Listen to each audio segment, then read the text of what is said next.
esse último trecho de Transylvania Hunger, ele está a tonalidade dele é Lá menor, a estrutura dele harmônica é Si com Fá, é um acorde diádico, depois Dó, aí ele faz um arpejo, depois, aí aqui tem uma coisa interessante, uma mudança interessante. Deixa de ser arpejo e acorde diádico ou triádico, que era o que a gente tinha visto até agora, e ele passa a ser seis notas ao mesmo tempo. Ele toca 6 notas ao mesmo tempo. E é assim: Mi, Si, Sol, Mi, Si, Mi. Bom, isso aqui é o seguinte, pode parecer um pouco confuso, né? Porque como é que ele toca 6 notas ao mesmo tempo, né? Esse desenho de mão não é possível, né? Não é possível. Bom, a resposta óbvia é porque ele não faz aqui na mão direita, né? É a batida na mão esquerda, né? É uma batida, ela deixa de ser aquele trêmolo típico do black norueguês, que faz acordes diádicos e acordes triádicos também, deixa de ser aquele trêmolo e passa a ser uma batida de mão aberta, né? Uma batida ampla, de mão aberta, que bate em todas as cordas, nas 6 cordas, palheta 6 cordas, né? Rápido e tal, mas não é aquele trêmolo, né? Aquele trêmolo frenético do acorde diádico, que é típico do black metal norueguês, né? Bom, ele faz então essa batida de mão aberta e com isso ele termina a frase musical. É uma frase musical bem curta, né? Tem 1, 2, 3, 4 só. Só tem 4 notas na decomposição melódica, né? Claro que na harmônica tem bem mais, né? Tem uma até que aqui tem 6 notas, né? Numa só posição. E o que é interessante nessa batida de mão aberta, aqui o interessante é a batida de mão aberta. É isso que provoca aqui uma mudança estrutural na música. São 2 coisas interessantes. A primeira tem a ver com o próprio fato do cara tocar 6 cordas de uma vez só. Quando ele faz isso, ele ele incrementa a densidade da música, né? Porque agora o cara tem 6 notas ao mesmo tempo. Ele aumenta a intensidade da música. E a outra coisa interessante é que uma dessas notas que é tocada é um sol sustenido. É um sol sustenido. E é uma nota dissonante. É um acidente e cria uma dissonância aí. Uma dissonância. E uma dissonância que não é resolvida. Essa dissonância fica aí, né? E isso é bem interessante do ponto de vista semântico. Isso. Porque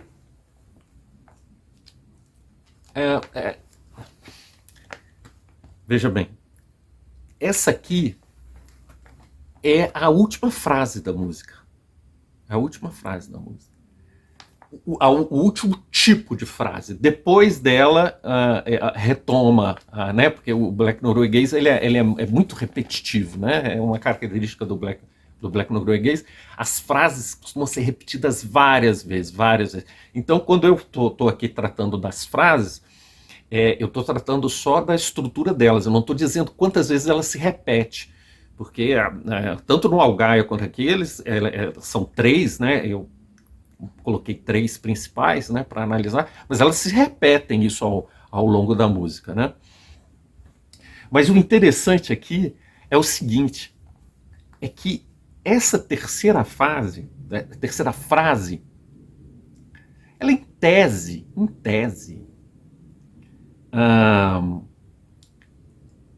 ela seria a resposta ao tema principal. Ela seria o fechamento da história, seria o fim da história. E isso é uma coisa interessante para a gente, só comparando com o Algaion. O Algaion é um livro que não teve final. Não sei se vocês perceberam isso. Eu não falei isso, mas mais ou menos eu deixei para recuperar agora. É o livro que não tem final, porque ele apresenta a frase melódica lá com uma tensão pequena, mas tem lá uma tensãozinha. E a gente viu que não ter atenção, diminuir a tensão, faz parte da intenção da música, né? Da intenção significativa da música. Mas ele não resolve, não tem assim. É como se fosse. Até porque, como a natureza da história lá, a natureza da história é circular, o círculo não tem um fim, o capítulo final, né? Do movimento circular. O movimento circular não tem capítulo final. Então é por isso que lá não tem resposta. E assim, se o movimento é de fato circular, até a ideia de uma resposta soaria estranho. Já aqui, nessa música do Darkthrone, como a gente viu, a melodia não é circular. Então essa ideia de progressão, de um movimento progressivo, está dada na música. E mais do que isso, essa música do Darkthrone em relação à do Algaion é bem mais tensional. Ela tem muito mais tensão. Tem mais acidentes, tem mais dissonância, tem, né, o baixo lá que eu falei, fazendo um grave, né, contraponto à guitarra. Tudo isso vai gerando tensão na música. E, assim, essas tensões, aqui, na forma como é estruturada a música do Darkthrone, em geral não se resolve, ou se resolve parcialmente, vamos colocar assim, dentro da própria frase musical. Então, vou tentar ser mais claro. A frase musical aqui vamos retomar lá no Algaion, para pegar uma linha mais completa. A frase musical no Algaion, na música do Algaion, ela tem um mínimo de tensão. Um mínimo de tensão.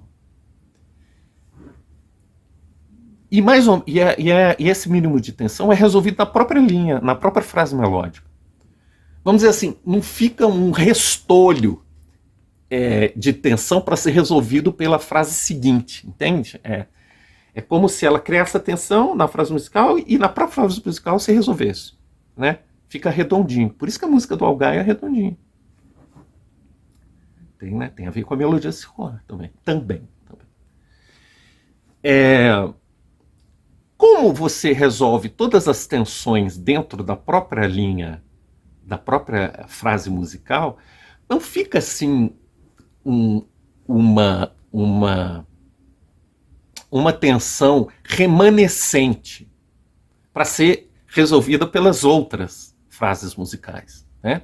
Ela é criada e resolvida dentro da própria frase musical. A primeira cria e resolve dentro da primeira, a segunda cria e resolve dentro da segunda, a terceira cria e resolve dentro da própria terceira.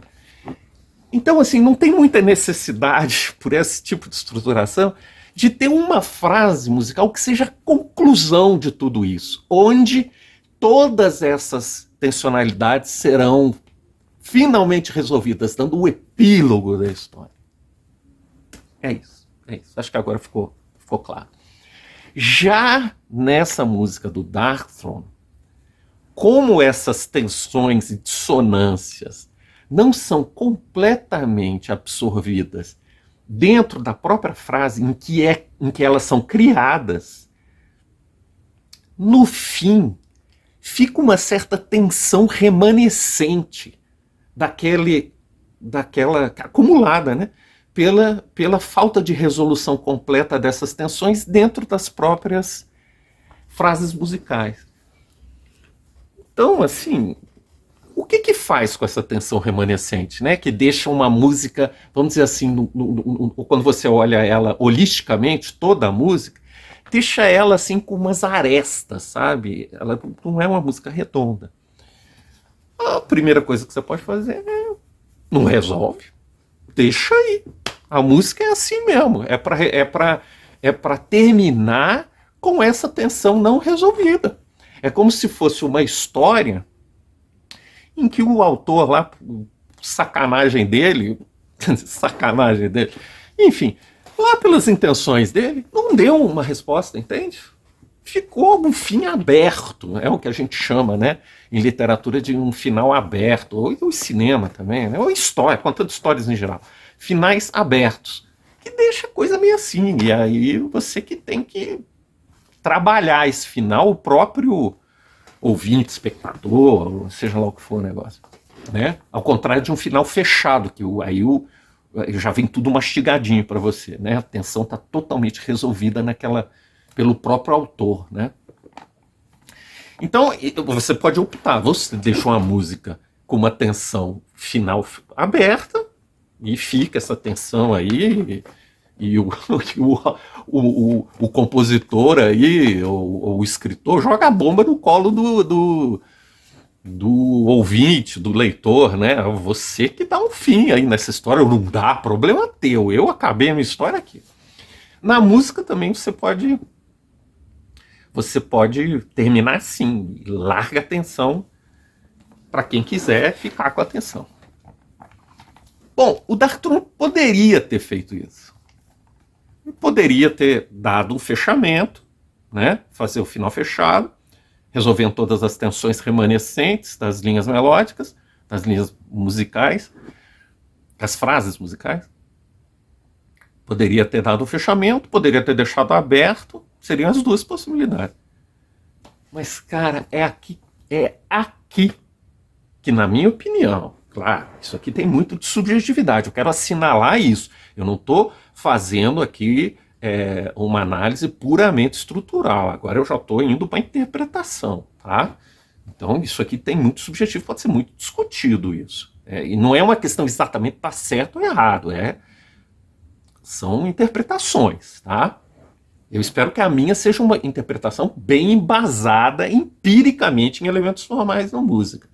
Mas, assim, a dizer que essa é a única interpretação, ou é a interpretação correta, aí não, né? Aí vai muita água embaixo dessa ponte. Bom, mas assim, o que eu vejo aqui estruturalmente, e aí que eu retiro essa questão semântica. O que eu vejo aqui é o seguinte, cara. Tem uma mudança estrutural aqui muito interessante. Porque, veja, agora eu vou falar um pouquinho de black metal norueguês em geral. O black metal norueguês, falando agora em linguagem de guitarra, tá? Eu não vou mais falar em partitura, né? De música. Vou falar em uma linguagem bem de guitarreiro mesmo. Eu sou um péssimo guitarrista, viu? Eu nem tô aqui tocando porque, cara, eu mal consigo fazer. Eu sou muito ruim, eu sou realmente triste. O quanto eu sou inábil e eu tento aprender guitarra desde que eu tinha 17 anos de idade, chegando nos 50, até hoje eu não aprendi, cara. É uma vergonha.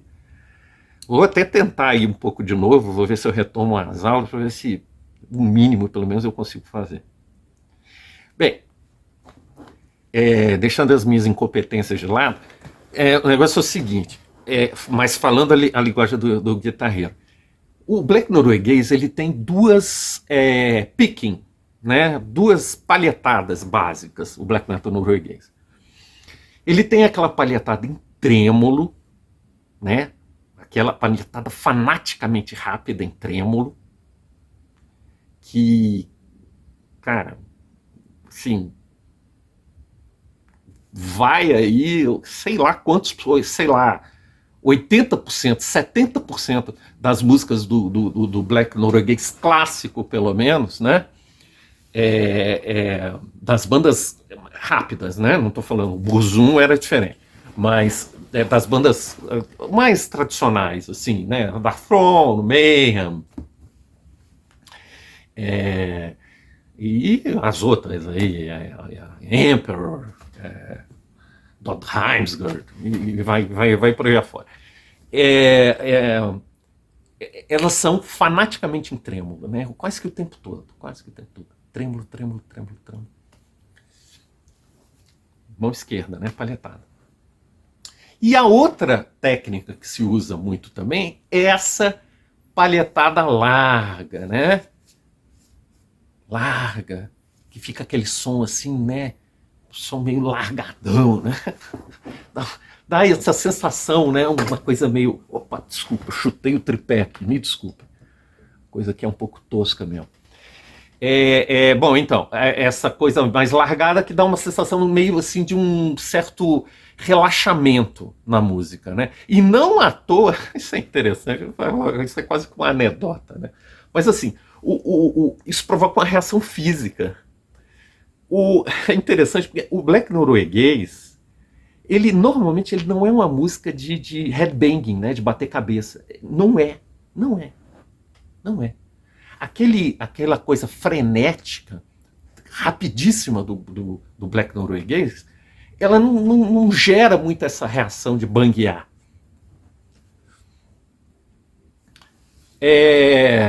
Pelo menos em mim.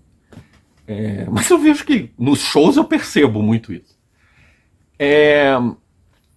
Não gera essa reação. Mas, né, eu estava falando da coisa do relaxamento, né? Porque ela é muito tensa, entende? Essa que é a coisa. Esse tipo de trêmulo com, né, essa melodia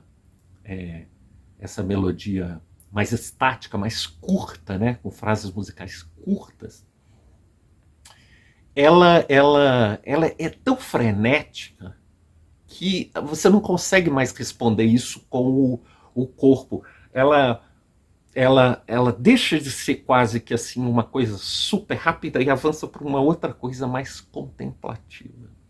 Mais contemplativa. Eu vou retomar isso mais na frente. Mas enfim. Já a batida de mão larga, né? Escovando a guitarra de cima a baixo, até porque tem várias cordas para tocar, não dá para ser, mesmo se você quiser, não dá para ser tão rápido quanto uma em diádica, né? Não dá. Uma diádica harmônica, né? Não dá para ser tão rápido. Então, tem uma certa, assim, uma certa diminuição da sensação de intensidade, vamos dizer assim, que gera um certo relaxamento. E aí é que eu cheguei no ponto. E é por isso que a parte headbanging das músicas do black norueguês são exatamente as partes que o cara bate com a mão. Ele bate com a mão larga e não a do trêmulo. Isso provoca uma reação física. Sabe, cara, essas coisas são conectadas. Quando você começa a perceber essas relações, sabe, muita coisa esclarece sobre como que é organizada e que tipo de reação o músico espera provocar no ouvinte.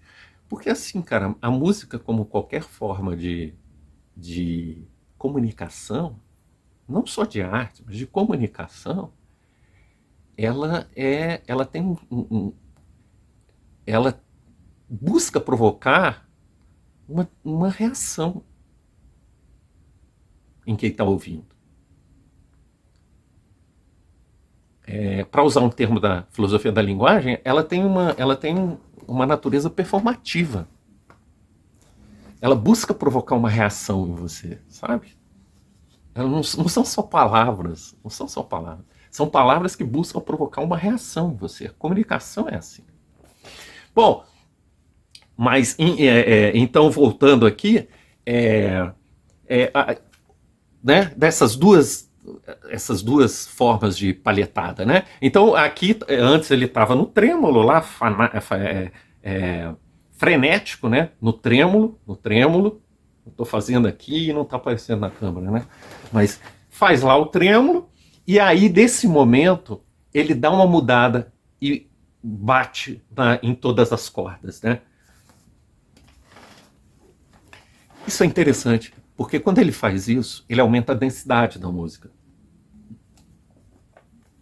E assim, funciona como uma certa descarga, sabe?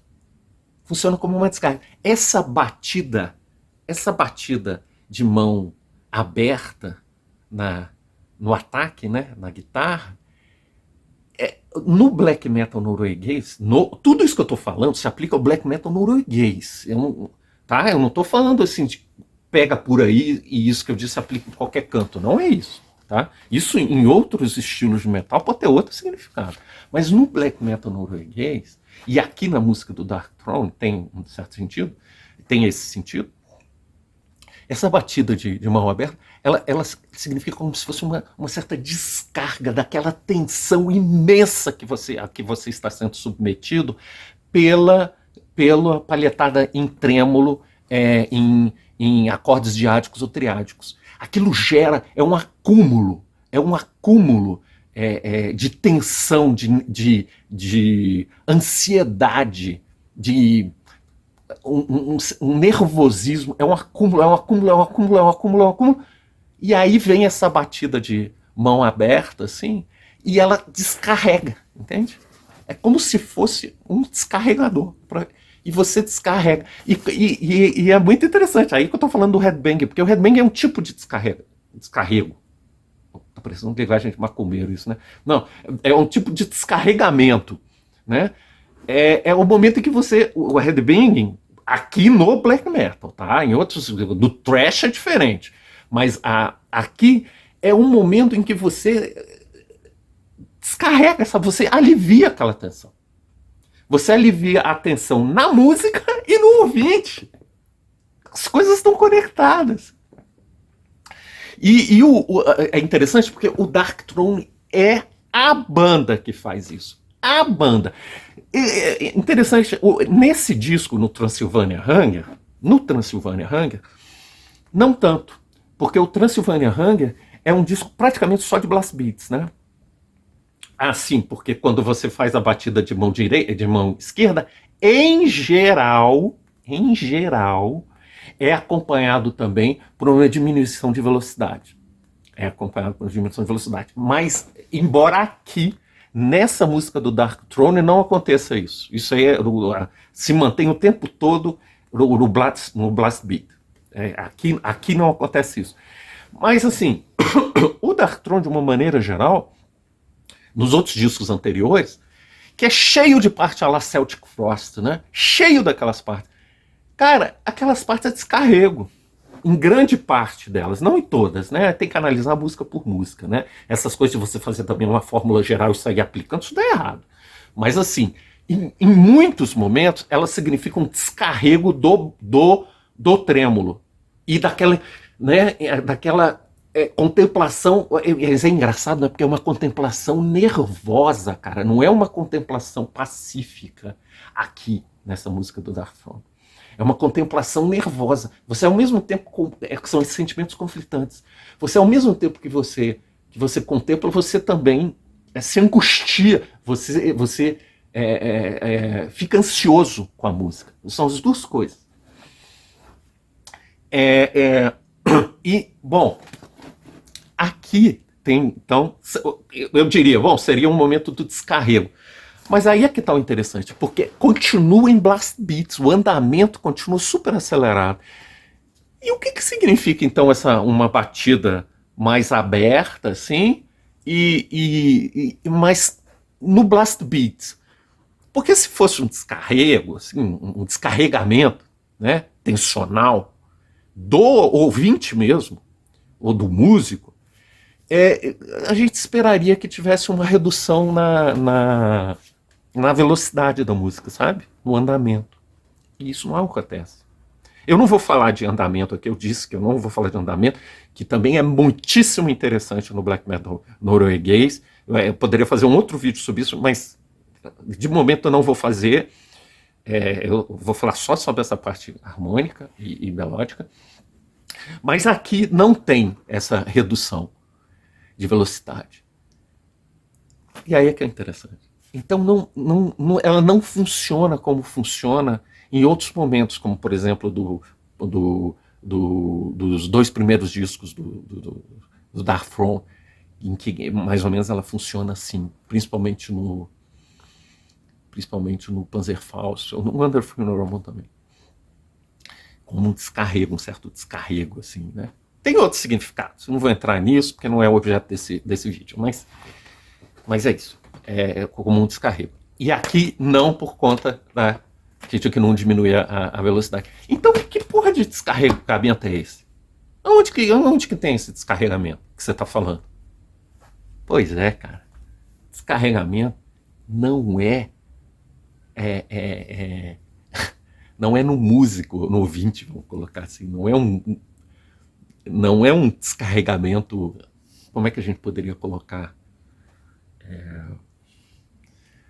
Não é um descarregamento que se dá com o auxílio da parte rítmica. Não é um descarregamento rítmico. Tá? Não está muito exato isso não, mas vamos lá. Não é um descarregamento ritmo que acompanha o descarregamento da tensão melódica. Tá, acho que agora ficou melhor. Não é isso. Agora é uma coisa bem interessante. Eu, assim, entendo. É um descarregamento de... Como é que eu poderia colocar isso? É um descarregamento semiótico. É um descarregamento semiótico. O que ele faz aqui é o seguinte. Tem a tensão tá lá e tudo, tá? A tensão está lá, tá dada a tensão. Uma tensão que não se resolveu, foi gerada pelas frases musicais anteriores e não se resolveu nas frases musicais anteriores. Chegou ali essa massa crítica. O Dark Throne poderia ter jogado essa massa crítica na gente e deixado o final aberto, sem uma solução. Ou ele poderia ter dado uma solução e teria que fazer uma frase musical em que essa tensão fosse absorvida, mas não é isso que ele faz. O que ele faz é resolver eu falei, né? É um descarregamento semiótico. Agora, colocando isso em termos mais musicais propriamente, é um descarregamento. Acho que esse adjetivo não existe, né? Densional. É um descarregamento densional. É um descarregamento de densidade. Ele descarrega a tensão aumentando a densidade da música. Olha só o que eles fazem. Toda aquela massa crítica da tensão melódica e harmônica que foi se juntando das frases musicais anteriores, eles não resolveram pela maneira convencional, que seria dar uma resposta de mesma natureza. A tensão é melódica harmônica, a resolução da tensão é melódica harmônica. Né? Pode ser conjugada também com a parte rítmica, né? Até se espera, né? Que também que foi isso que eu falei do blast beat, que para o blast beat e entra um skunk beat, sei lá, um outro negócio qualquer. Mas não é isso que o Dark Throne faz, não é isso. O que ele faz, ele resolve essa tensão, ele despeja essa tensão, mudando a natureza da solução. Ela sai de uma solução melódica, harmônica, para uma solução de densidade, que eu estou chamando de densional, né? Estou usando um neologismo aqui feio à beça, né? mas é isso. É num outro elemento da música, é esse que é o interessante. Na densidade.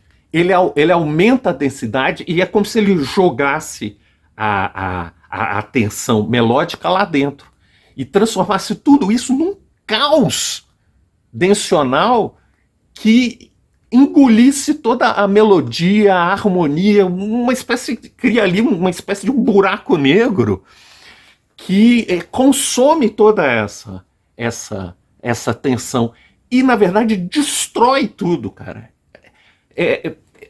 Essa é aqui, e é aqui que, para mim, tá o ápice da música. Você poderia achar que o ápice da música está no desenvolvimento do tema principal que foi dado na primeira frase, então o desenvolvimento é no segundo. Você poderia achar, é aqui que está o ápice da música, quando ele desenvolve o tema principal. E eu garanto para você que muita gente ouve, talvez a maior parte das pessoas, ouvem essa música com essa perspectiva, de que o ápice da música está no segundo intervalo. Está no segundo intervalo, o ápice da música.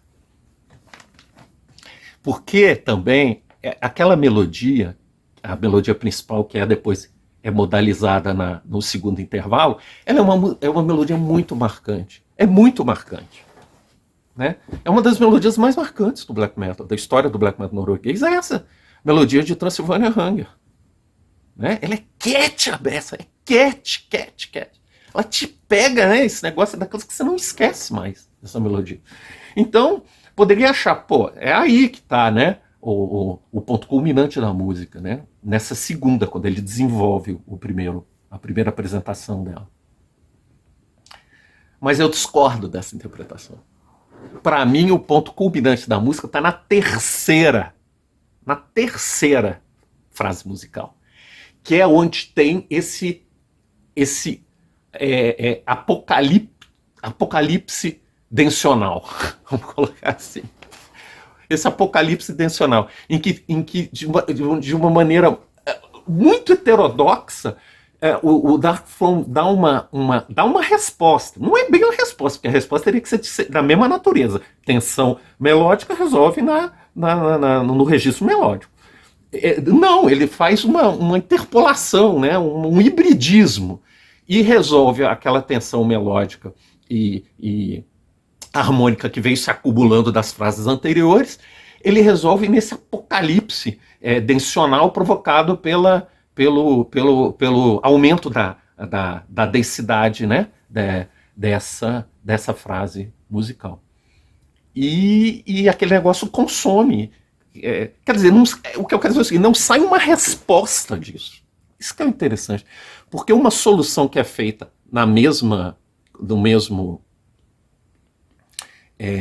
de mesma natureza, tensão e solução melódica, se as duas forem melódicas, você tem, vamos colocar assim, a pergunta e a resposta. Tá? Resolveu. Está resolvido. Ali está resolvido. Mas quando você tem essa interpolação de naturezas diferentes, ele não dá exatamente uma resposta para a tua tensão, para a tensão que você gerou, uma solução para a tensão que você gerou. O que você faz é destruir a tensão. É aí que está. É destruir. Você, de certa maneira, você desconstitui a própria tensão. Você não a resolve, você a elimina. Você a exclui. Você dinamita aquele negócio. Quase que como a ideia fosse você voltar ao estado anterior à pergunta. Não porque ela foi respondida, mas porque ela não foi feita. Aí é que tá. Ela não foi feita.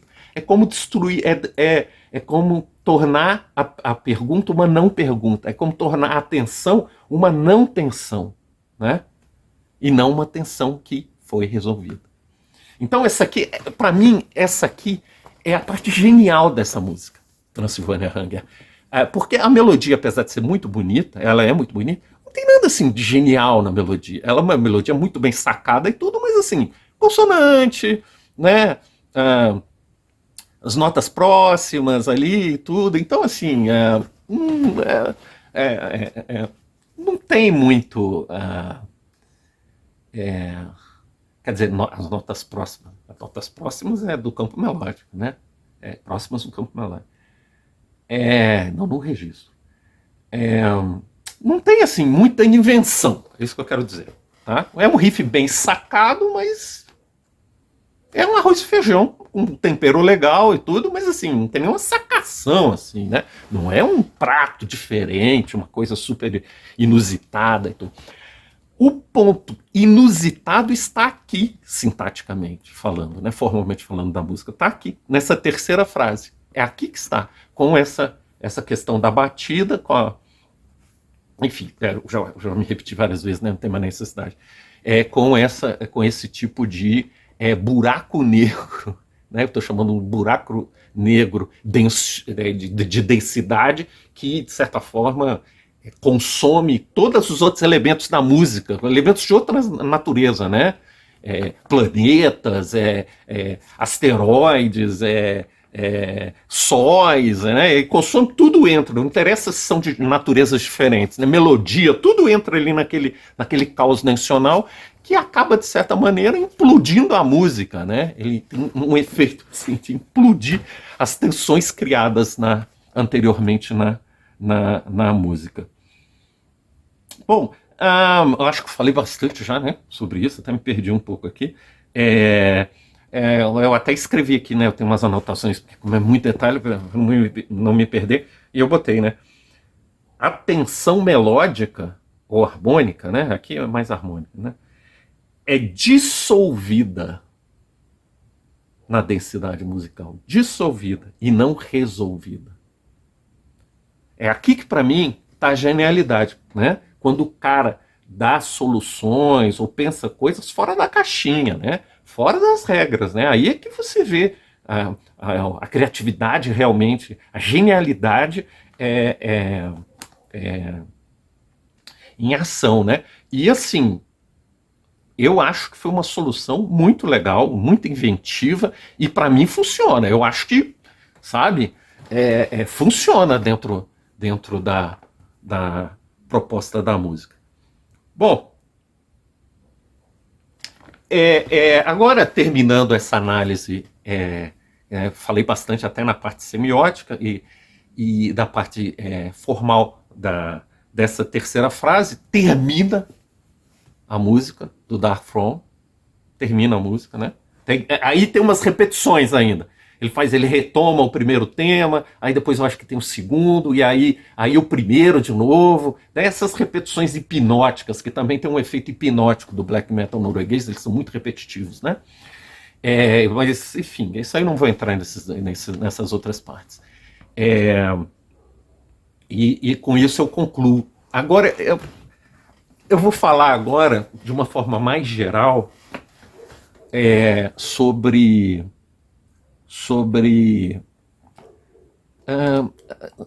uma coisa mais geral sobre a música entendida como um todo, como eu fiz com o Argyle, né? O Argyle eu falei sobre essa parte semântica em cada análise dos trechos, e no final eu fiz uma composição geral. É o que eu vou fazer agora aqui com o Dark Throne. Vou tentar ser mais breve, porque até eu já falei muito, eu já adiantei muita coisa que eu ia falar aqui anteriormente. Então, assim, seguindo aquele mais ou menos o esquema do Argyle. Quais são, assim, os sentimentos ou os mindset que essa música gera, né? Agora vai, assim, subjetividade, isso aqui agora vai ficar, assim, bem, assim, especulativo, né? Como eu falei, essa parte semiótica mais grossa, assim, tem muito de subjetividade. Você pode estar ouvindo aí e achar que não tem nada a ver com o que eu vou falar, né? Mas, de novo, por isso que eu fiz a análise estrutural, para tentar amarrar, não parecer uma coisa muito viajandona, né? Eu tento amarrar em elementos estruturais objetivos. Então, assim, eu acho que essa melodia e a música em geral, ela tem, na primeira frase, né? Ela tem, assim, a primeira coisa que vem, assim, à cabeça é uma grandiosidade, né? Ela tem uma grandiosidade na música, né? Parece assim uma coisa maior do que a vida, sabe? Uma coisa assim que extravasa o peito, né? Uma coisa assim, é, é, quase que uma proclamação, né? Um sentimento de muito grandiosidade. Ela tem também uma natureza épica, eu acho, né? Associada a essa grandeza, uma coisa épica, assim, de uma de uma coisa que não é trivial, né? Até por isso que é grandioso, né? Está falando de alguma coisa que é muito profundo, é, muito importante, muito uma coisa que é assim transcendental, transcendental. Guarda essa palavra, eu vou retomar essa palavra lá no fim, quando eu fizer a análise semiótica de tudo. Essa palavra transcendental. Mas tem isso. Ela também é uma melodia assim, tem um brilho, né? Ela é brilhante, uma melodia brilhante, né? Uma melodia que tem uma certa luminosidade mesmo nela. E ao mesmo tempo ela também é uma melodia que parece assim dar um caráter assim de ser uma melodia muito direta, muito certa, muito como se assim eu sei para onde eu estou indo com a melodia, sabe? Ela não se desvia, não, ela é muito precisa, parece, né? Então, assim, são os sentimentos que eu vejo, né, fazendo uma semiótica dessa primeira frase musical, né? Grandiosidade, épica, também uma melodia brilhante, brilhosa, reta, certa. Tudo isso eu acho que está dentro do campo significacional aí, né? Que é paralelo à melodia, vamos dizer assim. Bom, na segunda acontece uma coisa interessante. Na segunda. Porque a segunda, ela é um desenvolvimento desse primeiro, né? É um desenvolvimento. Muitas notas iguais, muitas estruturas assim parecidas, repetições de notas, mas como eu disse antes, como se tem nessa segunda frase musical, ela tem um sustenido, né, um acidente, ela cria uma tensão que não havia na primeira. Então, assim, como é que eu leio isso semioticamente? É como se tivesse a sugestão, essa tensão, é como se fosse. Você pega aquela melodia inicial e ela era brilhante, né? Uma melodia brilhante, uma melodia certa, e você inclui elementos nela que parecem assim, elementos meio escuros, elementos de instabilidade, os elementos que dão uma certa, que dão uma incerteza. Então aquela coisa que era brilhante, certa, épica, grandiosa, continua sendo épica, mas ela começa, parece, perder um pouco o brilho e começa a perder também essa coisa muito certa, né? Muito precisa. Parece que se insinua uma dúvida, sabe? Começa a se insinuar uma certa escuridão bom, tensão, né? Exatamente isso. Essa que é a diferença estrutural, porque a primeira é menos tensa, essa é mais tensa. Né? Olha como que os elementos formais conversam com os elementos semânticos, né? Por isso que é legal fazer análise estrutural. Às vezes é meio sacal e meio cansativa, mas, cara, isso te dá ferramentas para você fazer uma análise semântica mais robusta. E essas duas frases, então, elas são. Tem a frase principal e a outra que é uma modulação dela, né? Uma subordinada dela. Se fosse uma oração, a gente diria uma oração principal e a oração subordinada, né? Elas estão num diálogo muito estreito, essa primeira e a segunda frase. Aí vem a terceira que é aquela que eu falei, né? Que para mim é o ápice. É aí, o ápice da música. Aquele buraco negro densional, né? que absorve e destrói a tensão melódica e harmônica que ficou pairando pela música. Nessa terceira fase, então, né, como eu escrevi aqui, é um clímax apocalíptico. Para mim é isso que descreve. Tem no núcleo dessa música, mas escondido, cara, isso que é bonito, bicho. Porque a música é brilhante, tem uma melodia brilhante, mas quando você vai olhar ela mais de perto, você descobre que no centro dela tem um buraco negro. Tem um buraco negro que engole tudo isso, engole a melodia, engole as tensões. Então, cara, é um jogo muito sofisticado dessa música, cara. Do que aparece e do que está oculto, né? O que ele te entrega é a melodia brilhante, mas o que está oculto, que está no core da música, é esse buraco negro destruidor da melodia, destruidor das tensões, né? Que não responde nada, mas engole tudo, né?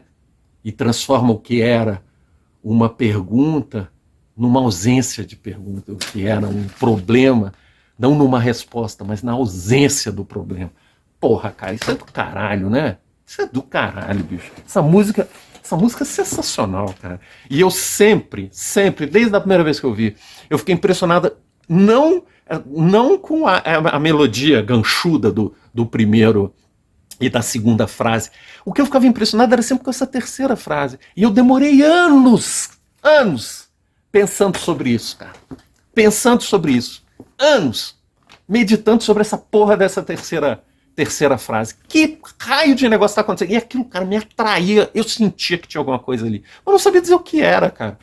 Anos. E aí, estudando depois um pouco de teoria musical e conversando com outras pessoas e tudo. Cara, que eu fui começando. Cara, tem um negócio aí, agora eu estou conseguindo expressar de uma forma melhor, pelo menos, né?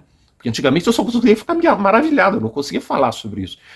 E agora eu estou conseguindo transportar, de certa forma, esse meu maravilhamento de ouvinte num discurso sobre a música, né? E descortinando um pouco a natureza dela. Bom, mas claro, isso aqui, volto a repetir pela milésima vez, é a minha interpretação, tá? Eu não estou dizendo que o Fenriz, ou Noturno Culto, ou quem fez essa música, estava assim, consciente de todos esses elementos quando fez, ou...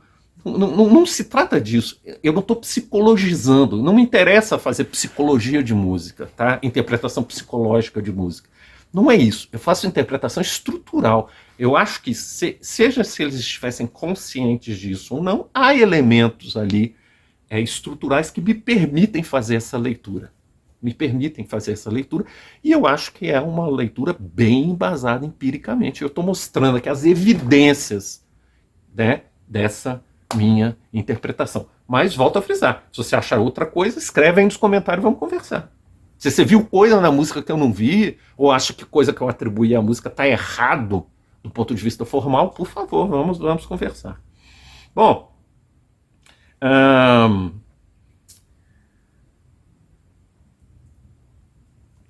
tá, para encerrar o Dark Throne. Vamos encerrar agora o Dark Throne respondendo a mesma pergunta que eu respondi, ou tentei responder com Algaia. Sobre o que fala essa música? Sobre o que fala? A do Algaion eu respondi. Ela fala sobre o tempo, né? Sobre o tempo, sobre eternidade e eviternidade, né? Foram os conceitos que eu usei lá. Pois aqui no Dark Throne, como eu acho que já está claro, o tema é o mesmo, cara. É o mesmo. É o tempo, é a temporalidade. O tempo, temporalidade. Aliás, esse é o tema do black metal norueguês. É o tema do black metal norueguês. É o tempo, temporalidade. Eles são românticos, né? O pessoal do black metal norueguês, soubesse disso ou não, também não estou interessado nisso. Eles têm um espírito romântico. Tem espírito romântico. E uma das características do espírito romântico é a fascinação com o tempo. Se você pegar a música romântica, você pegar os escritores românticos, a preocupação com o tempo, a fascinação com o tempo está muito presente nisso, né? essa questão da temporalidade como uma condição da natureza humana, esse tipo de coisa, da superação, tentativa de superação do tempo, essas coisas. Isso é muito da alma romântica. E isso está completamente. Assim, é uma fixação do black metal norueguês. Uma fixação. Eles são quase monotemáticos. Só são variações a partir do mesmo tema, que é o tempo. É o tempo. Essa é a fixação do black metal norueguês. E aqui do Darkthrone também é a mesma coisa. A fascinação é com o tempo. Só que é de uma forma diferente do Algaion. E foi por isso que eu escolhi essa música e escolhi a música do Algaion. Para mostrar como que essa coisa do tempo, essa fixação com o tempo, pode ser tratada de formas diferentes. Olha que interessante. Lá no Algaion era fixação com o tempo, mas era no par eternidade e viternidade. A música do Algaion fica girando em torno dessas duas coisas. Eternidade e viternidade. Esse polo. Aqui no Darkthrone é um outro polo. É um outro polo. A música do Darkthrone aqui tem muito mais movimento, não é? Ela não tem muito mais movimento, não tem muito mais tensão. Tudo isso afasta da eternidade, cara, porque a eternidade é imóvel. A eternidade é imóvel. Então aqui, embora a fascinação e o tema continue sendo o tempo, aqui é um outro par de temporalidades, né? Porque o tempo tem vários modos, né? O tempo tem vários modos, várias espécies, vamos dizer assim.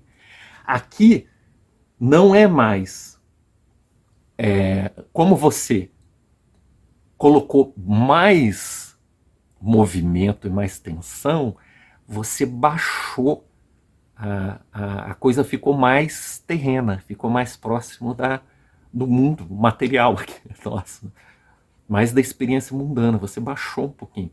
No Algaion era mais abstrata o tratamento com o tempo, era mais lidando com o eterno, e o eviterno e o eterno. Agora aqui baixou esse nível de abstração.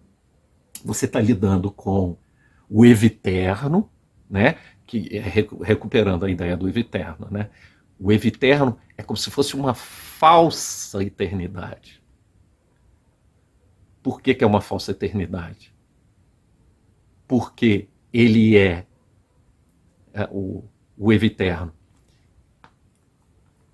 Porque o eterno não tem movimento, né? No eviterno tem movimento. Tem movimento. Mas é um movimento circular. E para recuperar, né, as analogias geométricas, né, que eu havia dado, a eternidade é o círculo. A eviternidade é a espiral. Quer dizer, ela é decêntrica, né? A progressão dela dá no descentramento do círculo. Essa é a metáfora geométrica para a representação geométrica, vamos dizer assim, da eviternidade.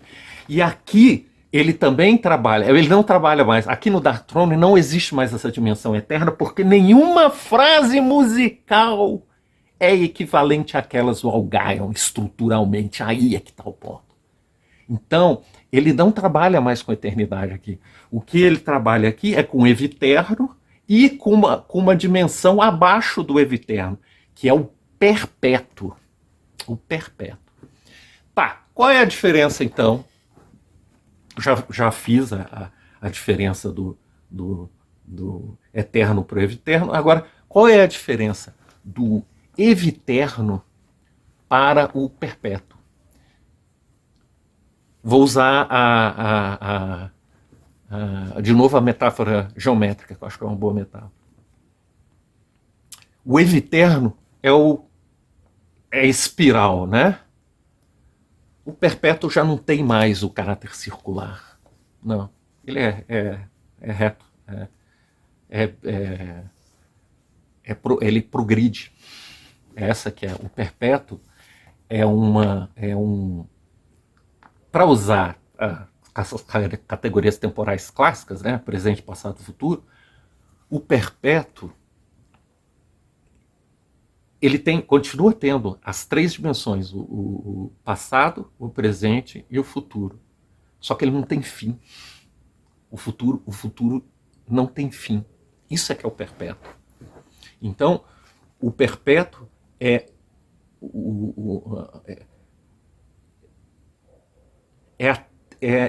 a temporalidade perpetuada. Tá? Isso é que é o perpétuo. É uma perpetuação da temporalidade. O eviterno e o eterno não tem isso, não. O eviterno e o eterno não tem isso, não. Quer dizer, o eviterno até tem, né? Porque ele tem movimento. Mas não é progressivo. É circular descentrado, né? Circular descentrado. Então não tem essa ideia de progressividade. Tem o movimento, mas não é um movimento progressivo. Então, olha, o eterno não tem movimento, o eviterno tem movimento, mas não é um movimento progressivo, e o perpétuo tem movimento, é progressivo e nunca acaba. Tá percebendo como cada vez vai ficando menos abstrato e vai se aproximando? Quando eu digo ficando menos abstrato, tá se aproximando mais do que a gente entende na nossa vida como tempo, né? Esse tempo que a gente experiencia, o tempo histórico, né? Está deixando de ser esse tempo abstrato, esse tempo divino, e está se tornando um tempo profano, né? Cada vez mais. Então, aqui no Dark Throne, é uma fixação com o tempo, mas diferentemente do Algaio, não é mais no par eviterno eterno, é no par eviterno perpétuo. Bom, com isso eu encerro Dark Throne. E no próximo vídeo, em sequência, na continuação do vídeo, a gente vai analisar a primeira sequência da última música, que é a música do Mayhem, Buried by Time and Dust. Vamos ouvir a primeira frase musical. Vamos lá.